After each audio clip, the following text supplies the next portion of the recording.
concept that we talk about with the Dallas Cowboys and Dak Prescott. So they lost a speed guy in free agency with Sammy Watkins. You add a speed guy in Brandin Cooks, somebody that can be a vertical threat, displace the defense. If you look at what Brandin Cooks brings to the table, 3 straight years of having 1,000 yards receiving or more, and he was tied for the NFL league lead in receptions of 20-plus yards downfield with DeAndre Hopkins. I believe he had 16. So he's a guy that can give you production in the downfield passing game, and he can be that threat toward the defense so teams can't stack the box against Todd Gurley in that running game. It's a prolific Rams offense. They were the #1 scoring offense in the league, top 10 in passing and rushing, but they needed to have that element at outside vertical threat, and Brandin Cooks brings that.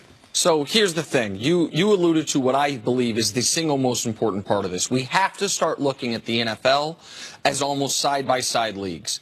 Teams with a quarterback on a rookie contract and everybody else. Because what did Seattle do when they had Russell Wilson essentially for free? Because not only a rookie contract, but a third-round rookie contract. Man, bring in Michael Bennett. Bring in Cliff Averill. Let's just bring in guys. We have all this extra money with a franchise quarterback that's not being paid as such. People don't think about it this way. It's one of the reasons Philly's been able to add Jay Ajayi, reload this offseason. They have a franchise quarterback making this type of money. And with the unexpected growth of the salary cap. Right. The salary cap's over $170 million now, too. So with that model, right now is the time.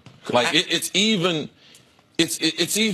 easier now to be able to do that model Seattle had, that you have to be able to add these veteran players before you have to pay this guy $120 million. Right, and you got to take advantage in the here and now. The whole, well, let's wait until the quarterback's in his prime. By then, he's going to be making $30+ million. You're not going to have the room for it. So, like, what the Rams know is Aaron Donald's coming up, Todd Gurley, then Jared Goff. Also in 2019, free agents, LaMarcus Joyner, who they franchised this year. They traded for Marcus Peters. He's coming up the year after that. Like, go for it right now. And Brandin Cooks. He's on a 5th-year option. Right. You're going to have to pay him. You don't trade a first-round draft pick without thinking you're going to extend him. And so this is what I want to ask you about, CC, about Cooks. Because you talked about the vertical threat. This was, a lot of people were skeptical when the Chiefs signed Sammy Watkins, that big deal. The Rams didn't want to pay him 3 years, $48 million. The Chiefs did. I know the Chiefs believe that Sammy is better than his numbers show last year because the knock on Jared Goff is accuracy downfield. So last year he threw the ball, this is courtesy of Kean Faya pre-snap reads, he threw 14 times where the ball traveled more than 20 yards in the air to Sammy Watkins. Only 2 of those were accurate.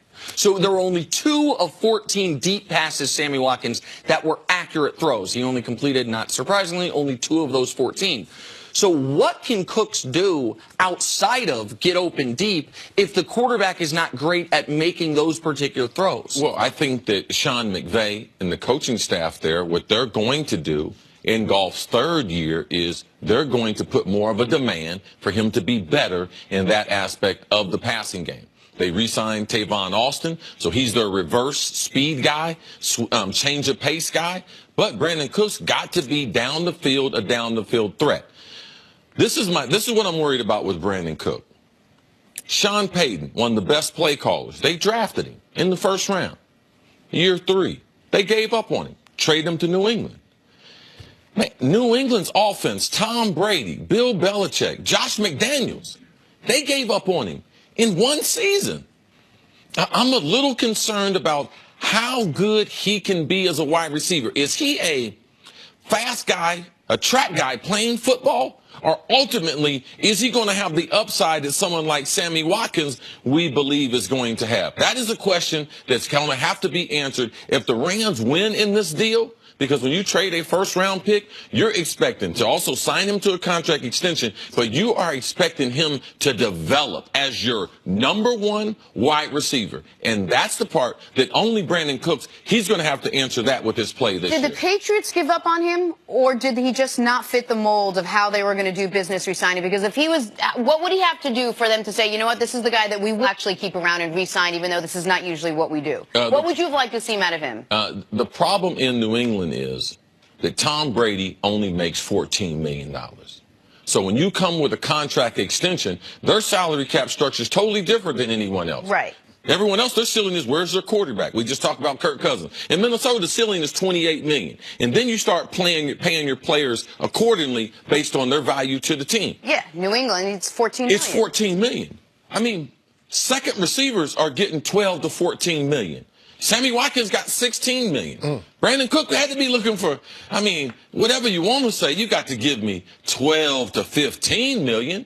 That's just not going to happen in New England because of the way the team is set up, Chris. You're absolutely right, CC. And I hesitate to say they gave up on him, but I just don't think he was going to be included in their long-term plans, given the needs that they created this past season when they traded away Jimmy Garoppolo. You got to find a successor for Tom Brady. You know that Rob Gronkowski has had health issues. You lost Nate Solder in free agency, and you have to do something about your pass rush. So they have a lot of needs, and they needed draft capital to be able to address some of those needs this offseason. So they saw an opportunity. If they're not going to extend Brandin Cooks, it made sense to flip him for a first-round draft pick. Yes. Just quickly here, 20 seconds. On the Rams side of things, are they, to you now, one of the three favorites in the NFC? I think you have to consider it. It's a young team, and you have a quarterback that's continuing to develop. Like you noted, he's got to improve on his down-the-field passing, but I think having the weapons there, having the threat of a Brandin Cooks is going to help. And again, you got to do everything you can to try to make things easier on Todd Gurley. Chris, we'll see you a little bit later in the show. All right, sounds good. Don't go anywhere. Coming up, talk